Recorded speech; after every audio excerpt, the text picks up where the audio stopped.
Hello, hello, and thank you all for coming back to this week's episode of Tea with Terry. My name is Terry, and I'd like to introduce my guest here today. Hi, my name is Harold Gatewood. Hello, Harold, and I want to thank everybody for coming back. This has been incredible to just keep doing these episodes, seeing the feedback, the comments. It's been amazing. Without further ado, I'd like for you, Harold, to introduce yourself, tell us about who you are, what you do, and we'll dive into the conversation. All right. Well, first of all, thank you, Terry, for having me here and inviting me into this space today. Again, my name is Harold Gatewood. I am a resident here of Chicago, live on the north side. But originally, I'm from the west side and grew up in the suburbs and lived out of state for a while, but have been back in the city now for 12, 13, 14 years.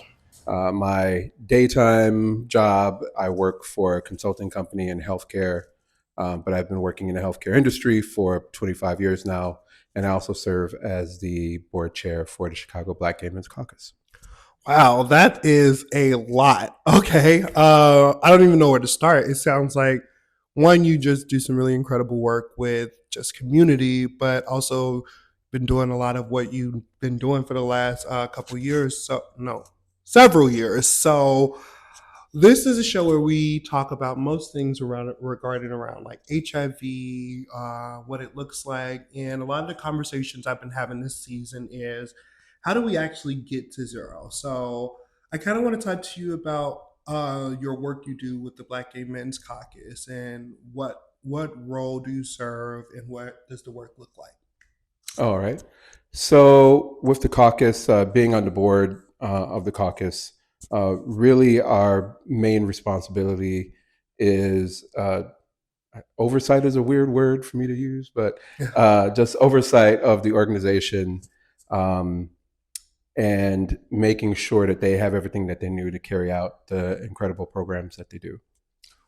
That's so cool. I think that so one, I will say that my unbiased opinion of the Black Gay Men's Caucus is they are doing some incredible Thank you. work in community. I just went to you all spring fling event you all had 2 weeks two 2 weeks weekends ago, ago.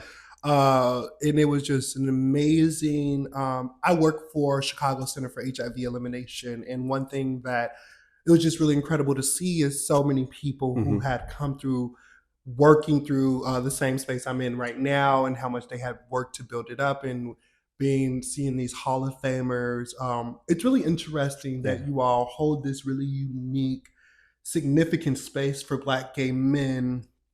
I want to talk about what are some of the resources you offer, like what are some of the programmings, what does it look like, you know? hmm so with CBGMC or the caucus, you like to call it, so we don't provide like direct services in the sense of like testing, but we'll partner with other organizations to provide testing at our events.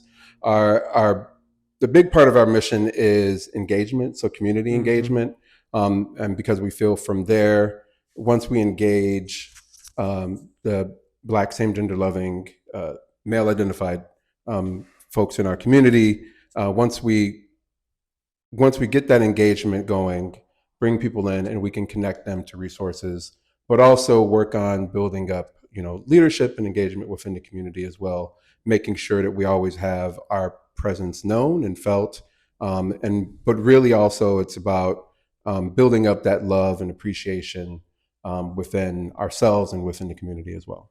I think that that is so important. I work on a lot of research studies where we are looking at Black gay men's social supportive network when they are living with HIV, and a lot of times we find that it is either non-existent or Black gay men or Black men in general just don't have safe spaces to talk about like just sex, sexual attraction, confusion, family dynamics, Mhm. pressure they receive.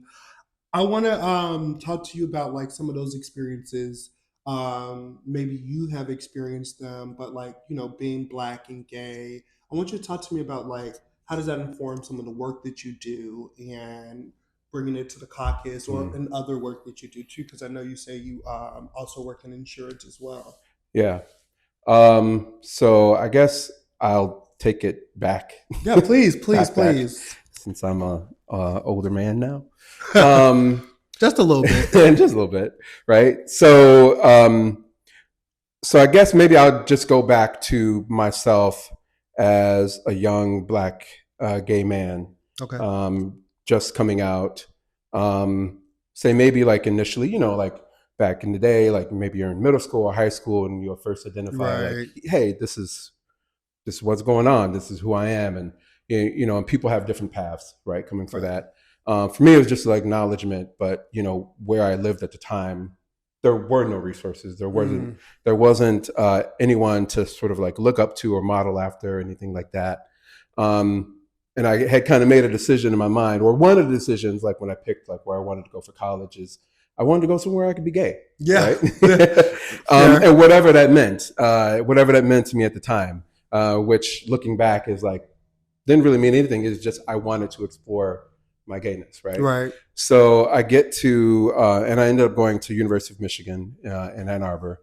Supposed to be like liberal, open. Yeah. And so I've had that experience right, too. yeah, right. So get there, probably my, I don't know, sophomore, junior year, I start coming out. I had a lot of transition happening in my life at that time. My mother had passed away, so I was pretty much on my own. And again, just kind of exploring the world, my own coming out journey and things like that. So get out into the gay community, and come to find, like, in many cases, myself, Black men are not welcome. Yeah. Right. Yeah.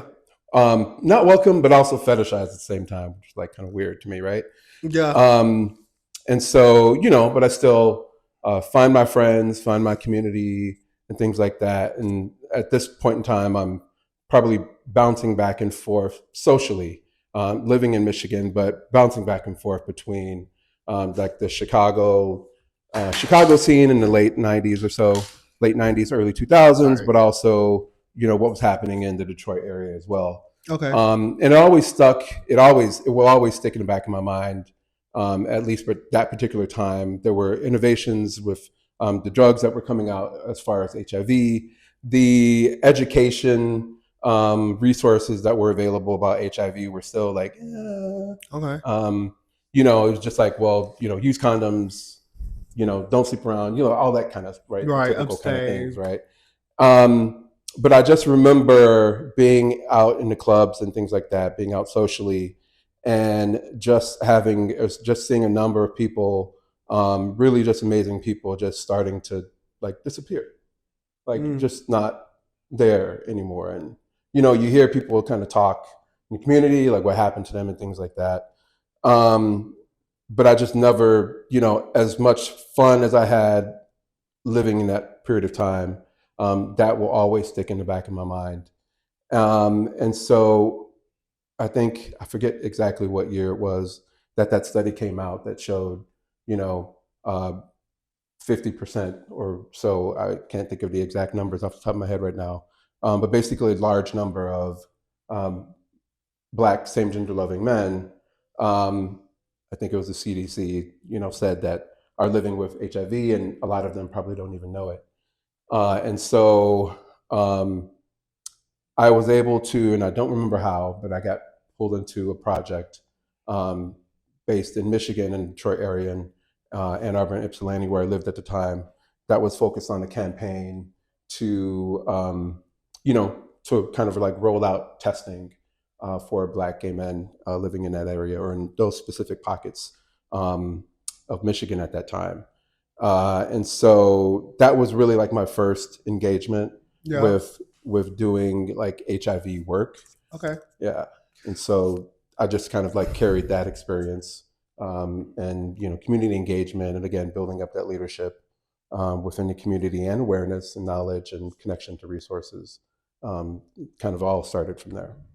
I want to talk to you about something that you brought, you mentioned, but it is really deep, and I kind of want to get into it. So, when you first started to experience queer or gay community, and it's something that I'm from Chicago, and I had to learn this hard truth Hmm. about gay community, which is Right. sad that you are still Black amongst in gay community. Like, Yeah. no matter how gay or queer you identify, Hmm. you are still a Black person in those spaces. And I want you to talk to us about what is it like just being a Black person in some of those spaces. What has your experience been like when you Hmm. were first coming into it, and now what does it look like now that you have understand those nuances and how Right. to navigate them?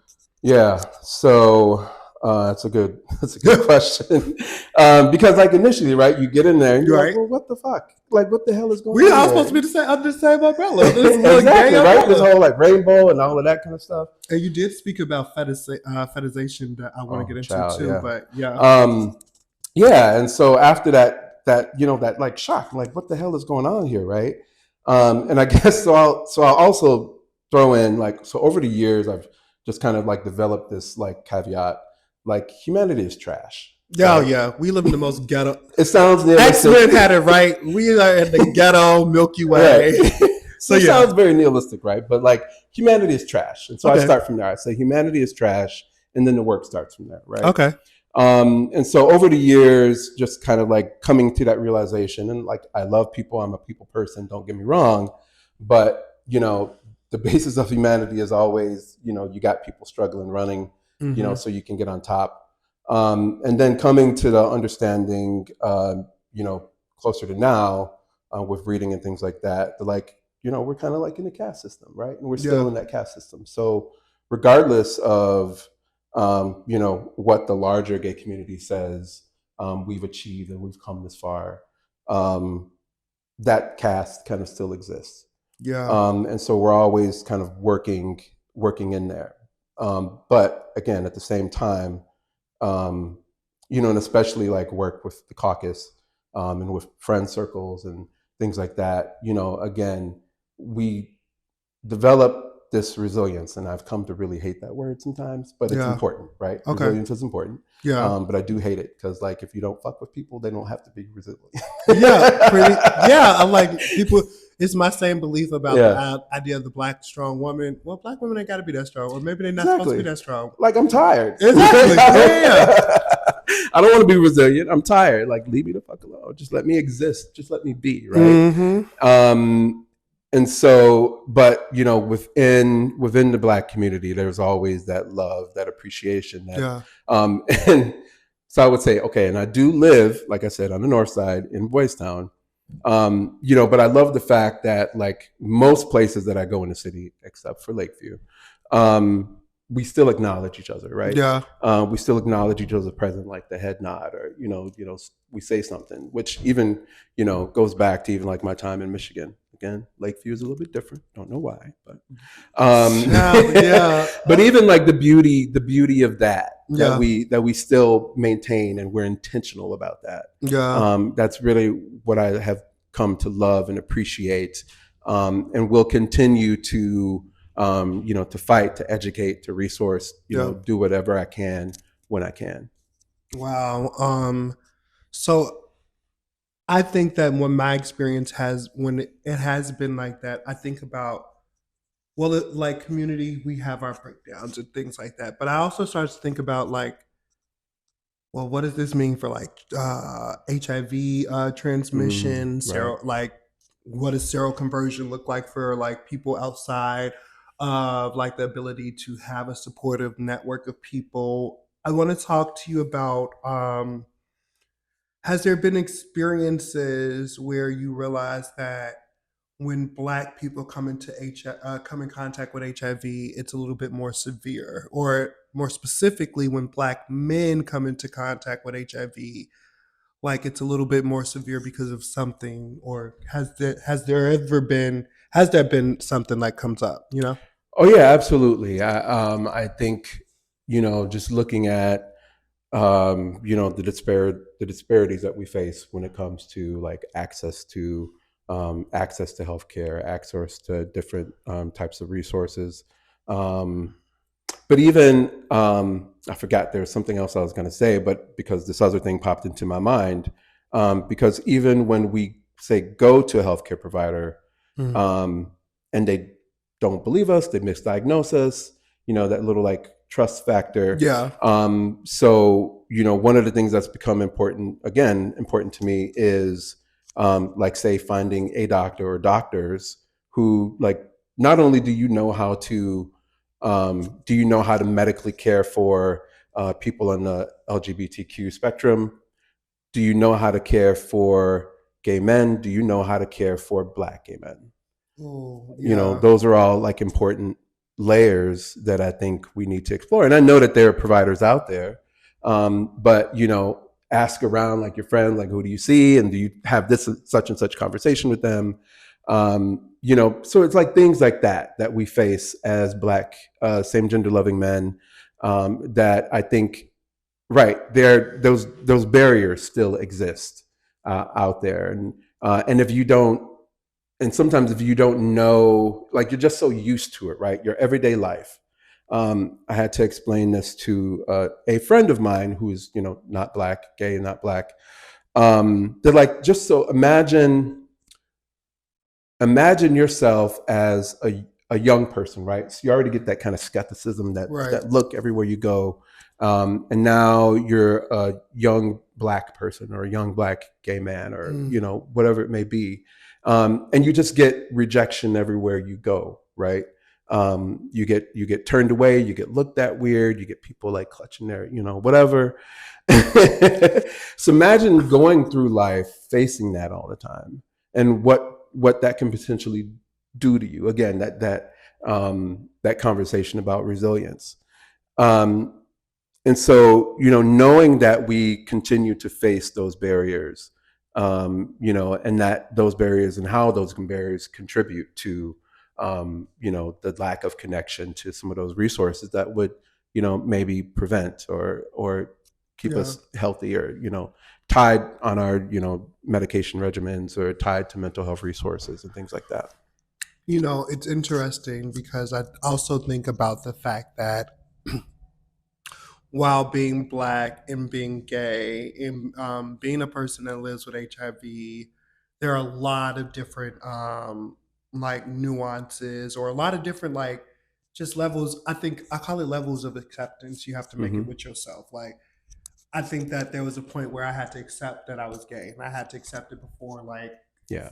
so it could stop affecting me in a way that, like, it affected me when someone else called me gay. Right. Yep. And I think that it's not talked about enough with Black men in general, that there's often not a space to find those levels of acceptance. I was able to find it because I created that space in high school. So, right.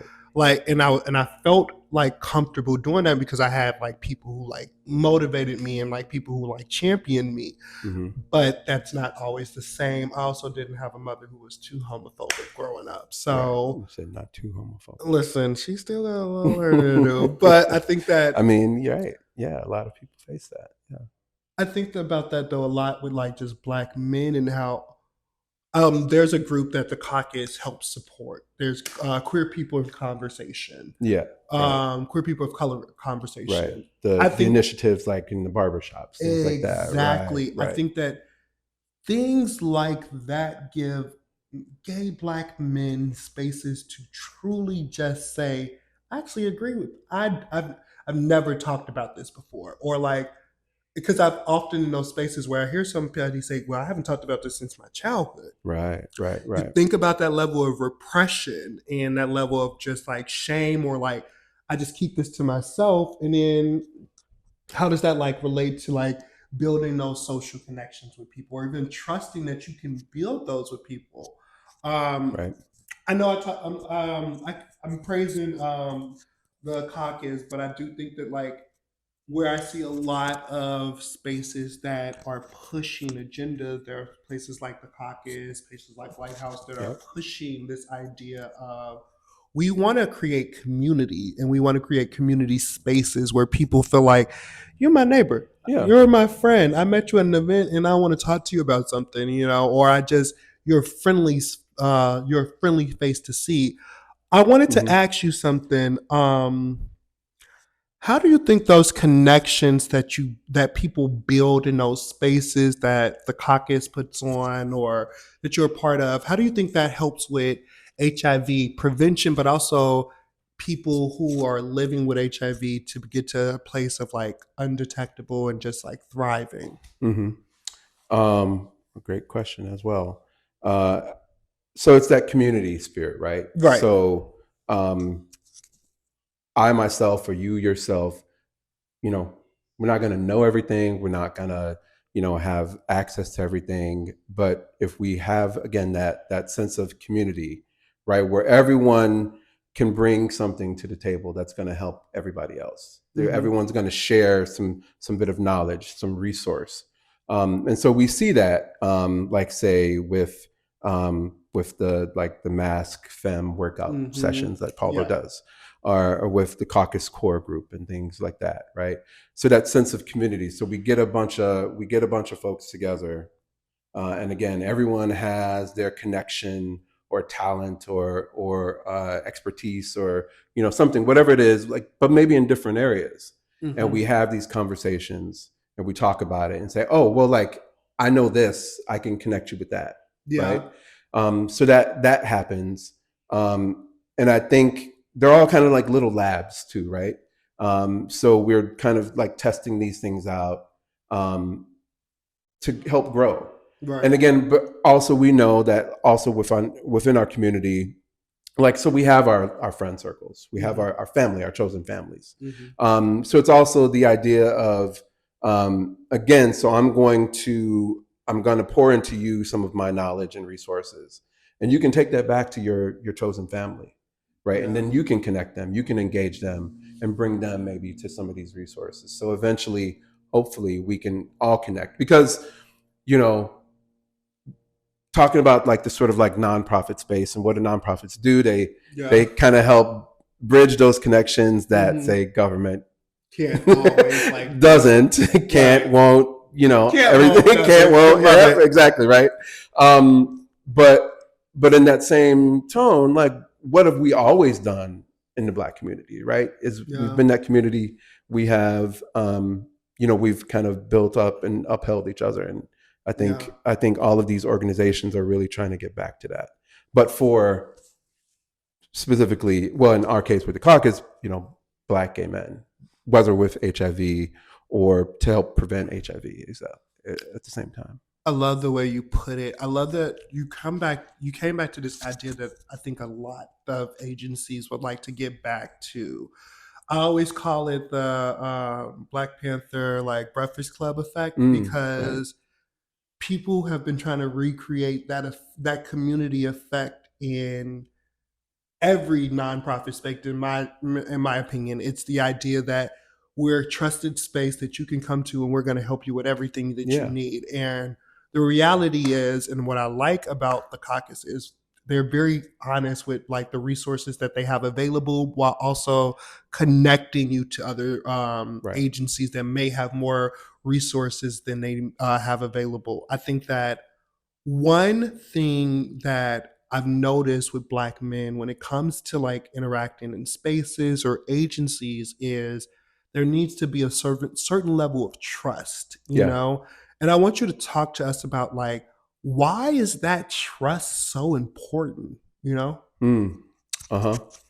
Well, for me, I think building that trust is so important.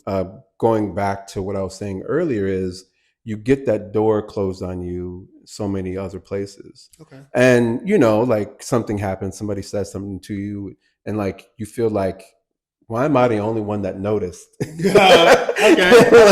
Why am I feeling attacked? But everybody else is just like, oh, whatever. And all of the negative impacts of that. So, we have to like build trust, and we have to have these spaces that are non-judgmental, that are, positive in the sense that people are going to come how they come. Right. They're going to come from their communities, their chosen families.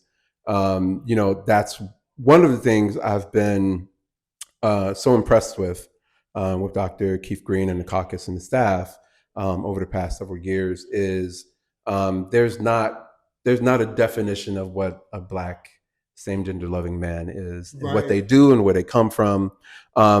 You sort of like zero in on like one like group, but then like there's all of these other people out there who might not fit that definition. So like, fuck that, take the definitions out, right? We're here. We said we're here for the community. So like everywhere, everything that the community does, our community, we're everywhere, right? We do Right. everything. Like that's who we serve. Wow. And if we're not doing it properly or wholly right now, like we'll get there. Yeah. Yeah.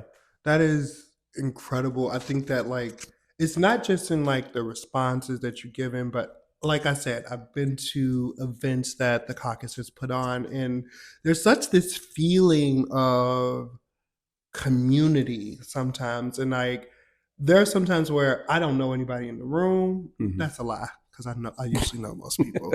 But there I are try to say that sometimes too. when I'm coming into a space and I'm fairly new to like the setting, but it never feels that new because it is, Mhm.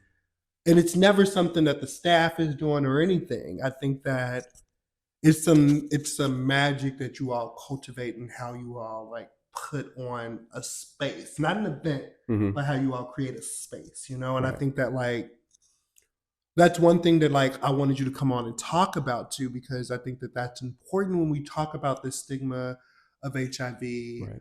but also where do people who are seroconverting while on PrEP in 20, that was my story. Right. I seroconverted in 2024, and one of the first places I I went to seek help was the Black Gay Men's Caucus. Now there are other places I went out to, but I knew I wasn't going to be as taken care of in a Mhm. way that felt authentic, Right.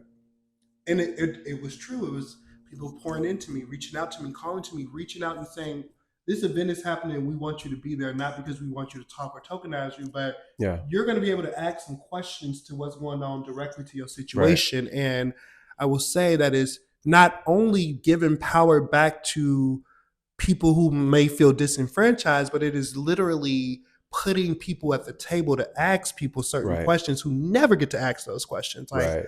I'm talking to people at Vive Health who are running their whole HIV prevention department, Right. Right. and it was Yeah. through the connection I got through the caucus. So I want to highlight that here because it's important. Yeah. It's how community builds trust with an agency. It also like speaks to this long lasting idea of like how do you build a relationship with someone, because I think that a lot of times there are large agencies who think that like, well, we just have to have a lot of resources that we could give back to people, and like Mhm. we can, and it's not all about that. It is literally creating a community space, you know? Right. um And I think that part is important because when you're doing that, right? mhm. Um, how do you create a community space? Is like, well, you got to have the community involved. Yeah, exactly, You right? gotta know what the community wants, the Yeah, community yeah. needs. So it has to be informed by the community, and I think that's one of those like important pieces that sometimes again, some of maybe like white led organizations might miss out on that connection because they might have their experts, their degreed people, everything Mhm. like that. Not to knock them. Thank you for trying, or Yeah. try harder, maybe. Yeah. Hire more diverse people. Or maybe stop, in my opinion. I think that there's a lot of like just we need people with these degrees and these specialties, and I think that a lot of those specialties come from just working with people. I Right. Yeah. had a conversation with Caprice, and she's someone from community, been doing this work longer than Hmm. I've been alive, and a lot of her just giving it to like spaces and talking to them about like this is what community actually is changes a lot of like it really influences how they write their policies, their Right. recruitment. I think that one of the things that I think about a lot even in my generation coming up was my generation being the generation to say that testing in the club is actually really traumatic, Hmm. and where it worked to just start introducing people to getting tested more regularly. We saw that being given an HIV status at a nightclub, Yeah. it was hard, and we learned past it. So I think that there's a lot of trial and error and learning from community. I wanted to talk to you as we wrap up this conversation Hmm. about what are your concerns what are your concerns about the initiative of Journey to getting to zero, and what makes you really excited about getting to zero? Hmm. Um, I guess my own personal concerns with the journey to getting to zero is one, I still feel like, and maybe I'm just misinformed or underinformed, but exactly what does that mean? Mm. Like you can sort of you have this term, you can say these words, but exactly what does it mean? And whenever you get to that, like what does it mean, right? Do you have all of the resources in place in Hmm. order to achieve it? um so you can have that like sort of like theme or whatever, but do you have all the building blocks in place to like that everybody who is impacted by HIV can like access? Because if you're really trying to get to zero, and we know, like say with um Black same gender loving men are still the highest when Yeah. it comes to new rates of seroconversion. um, have you really put all of the tools and resources available to help that community achieve that? Have you done that with the Latinx community? You know what I'm saying? Yeah. So on and so forth. Um, so I guess that would be one concern. But what I'm excited about is I think because enough people have been saying that, I'm excited, or I'm hopeful and excited that there is a little bit of a pivot, and Hmm. people are actually starting to pay attention. Um, but again, just want to make sure that those resources come with that intention. Like Wow. instead of just saying like, yes, we hear you, like, all right, yes, like Yeah. these are the resources. Like you said, these are the resources that you need. We're going to help you provide those resources. I'm glad you put it that way too, because I think that when people say getting to zero, we know that. Well, I've come to understand that they mean a functioning zero, which means that Yeah. people are still going to be coming in contact with Right. HIV and things like that. But I like the way you put it though, because it's like, what does that actually mean for this community? Yeah. And I like that you put it that way, because it's like it's not that we don't understand the actual what getting to zero, what it means to get to zero. It is, is this feasible? Like, what Hmm. does this look like? Does Right. this look like we offer more education, more screening, more access to PrEP, more access to doxy PrEP to make sure we're managing folks that are coming in contact with a lot of STIs? Yeah. I think that it really is about truly understanding it though, because Yeah. Hmm. I don't even think that a lot of agencies, and I'm not calling nobody out, but I just think that a lot of You're good. Yeah. it's a tagline, and it's a Yeah. really good one. Right.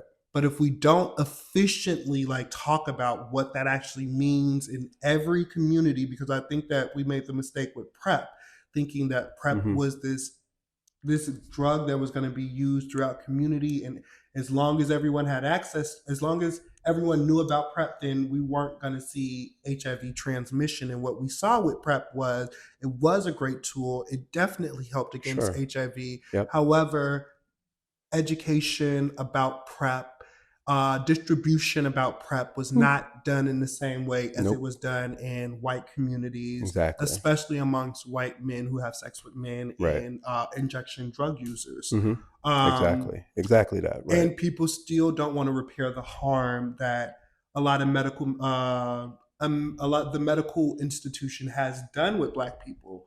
I think that we understand the science. We understand that Hmm. there has been a lot of mistrust, but I think that we saw with COVID, the Black community was offered it first. However, there was kind of pushback because we don't really there that Hmm. mistrust is just historically there, and I'm like, well, how do we repair that? Yeah. And it goes into my final question for you. Sure. Hmm. Harold, you personally, how do you think, and it can be a bunch, it can be a lot, but what's one singular way that you think that we can get to zero? And when I Hmm. mean that, I mean just a better place in how we understand HIV and seroconversion. Um, well, first and foremost, cut the bullshit. Yeah. But no, like really though, I think, and again, like you know, I'm old. I'm not well tied Just into a a lot little of things. older. Just a little older, maybe. But I still believe, I still feel that there's a huge disconnection, missed opportunity with our youth. Yeah, Um, definitely. you know, we still treat our young men and women. Um, you know, this ain't the 50s. Yeah. Like, they're having sex. Mm-hmm. Like, let's acknowledge that. Let's address that. Um, let's teach them, you know, middle school, high school. Let's be real. Let's be honest. Let's connect them to the resources that they need. Let's equip them with the knowledge that they need. Let's connect them to, you know, any mental, behavioral health, medical, you know, needs that they may have. You know, cut the bullshit with the homophobia in the community. Cut that bullshit. Yeah. Because, you know, again, we all see, right? So you out there, you more mad about your son wearing pink Yeah. than you are about, you know, like some preacher or whatever, like running around touching kids or something like that. You know what I'm Yeah. saying? But Yeah. like, so like that, you know, stuff like that. Yeah. It just it just needs to just like cut the bullshit, right? Yeah. But meanwhile, while we're working on cutting that bullshit, you know, while those children are still in our schools, they're in our churches, they're in our community, again, like, you know, connect them with the proper education, the true education. Um, Let them know that they are loved and that they're supported and that there's a world around them. Um, there's a world around them in the community, but there's a larger world out there that loves them Yeah. and that is there for them. Connect them to the resources. Again, like, you know, file this paperwork over here to take it over there to get access to this. You know, did you fill out that, you know, whatever? Did you sign here? You know, all of that kind of stuff, right? All of these things are barriers. Yeah. And so going back to your original question to take it back. I'm enjoying the conversation, by the way. This has been one. I've had some really good conversations, but you are getting to the nitty gritty, and I appreciate it. So I think, and you know, again, like I may not know the answers, right? So Right. true engagement of you know, Black same gender loving men in a community may not look like what I'm saying. My point is find out what they need. Yeah. Right? And they're telling us what they need, right? So connect them to what they need and what we know that they need and what we know that they should have access to. Like, just again, cut the bullshit. Yeah, I think that it's cut the bullshit, but actually everything else you said too, I think that like it lies in like just listening to community members, and Right. it also is that really, really just humble spot of just saying, we may not have all the answers. I don't have all the answers, Right. but because Exactly. I don't, that's why we're here. And I Yep. think that like, again, it's one of the beautiful things I've seen the caucus do is be willing to admit that we don't have all the answers, but Yep. let us figure it out based on listening to what our community says. Absolutely. Harold, I want to thank you so much for joining me and having this conversation. It's not a lot of opportunities that I get to have these conversations with Black men that is this, where it's so open and Yeah. like we can talk about these things in a very like just, you know, it sounds like we're chopping up. Sorry for cussing all over in your video, Hey, but I listen, appreciate you bringing me here. This is not a children's channel. Kids, get off this channel. Go watch Bluey. Don't be watching this. But anyway, no, I appreciate you giving it to us in the raw, because a lot of times that is the easiest way to kind of hear this information and to process it. Yep. I want to thank you for the work that you do as board chair, right? Board chair, yeah. Yeah, the board chair with the caucus. And I want you all to know that if there's more information you want to know about the caucus, I will be putting that down in the link below. If you are here in the city of Chicago, I highly encourage you to look into the caucus and some of the programs, resources. I have I've benefited from them myself, and I just want to encourage more people to be involved in that. Do you have any final words or any final thoughts? I would say again, thank you so much, Terry. Thank you for being here. I apologize for swearing in my potty mouth, Please, but also, but yeah, check out the caucus, right? We have our Black and Queer as Fuck book club. Yes, we do. And our Netflix and Chill, both of which have programs coming up, I believe, like this week or next week. Yeah, there's some good. We have the Pride Parade coming up, and we'll be marching with the Wellness Circle in the parade. We welcome community and allies to walk with us because, again, it's a couple miles that you'll be walking. There might be a float, you might get but that one thing has always been so important to me because visibility, right? And we don't talk about it enough, but like what that means when people see us walking strong in that parade as an organization, right? And I've had people like come back and say, hey, like, didn't I see you? Like, blah, blah, blah. Yeah. So, if you want to come out and walk with us in the parade, again, more than welcome to. But also, check out the Shy Wellness Circle with our community partners there, from a spiritual perspective, movement connections to health and wellness resources. I don't want to name all partners out there, but like Lighthouse Foundation, Lighthouse Church again. Get that. We love the Lighthouse here. Yeah, get that spiritual connection. Get that social justice connection. They did a really big thing with that queer index, right? Yeah, that was. Child, if you have not read the queer index that the Lighthouse released this past year, it is a doozy, but it is super helpful. It informs you on if you are a Black person who is looking for care in the city of Chicago, it is highly suggested you look into that. Exactly, right. Yeah, I think that there are a lot of resources and just even partnering agencies that I didn't even know. I knew about some of them, but I highly encourage you all to check out the caucus.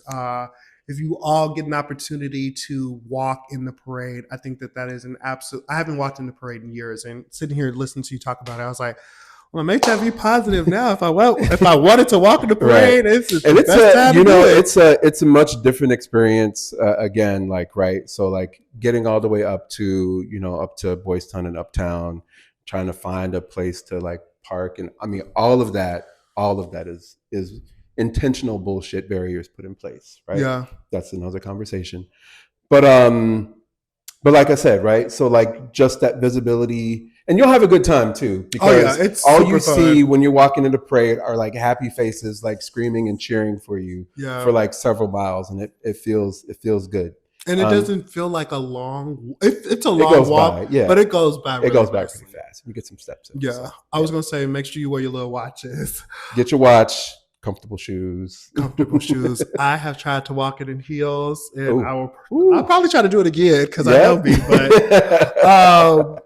Comfy shoes are always the best choice. All right, you all. I want you all just thank Harold for being here. I'm thanking Harold for being here. Thank you. I hope to have more conversations like this with more guests. And just like I say at the end of every video, if you want to know more about the Journey Towards Zero, you can visit journeytowardszero.org. Also, if you want to know more about the caucus, we'll have information about the caucus and their partners and the events that they have in the link below. With all that being said, I want to thank you so much for coming back for some tea with Terry. And yeah, we'll see you next episode. Right. Y'all have a good one. Thank you. Love, fight, pride. All right. Bye-bye.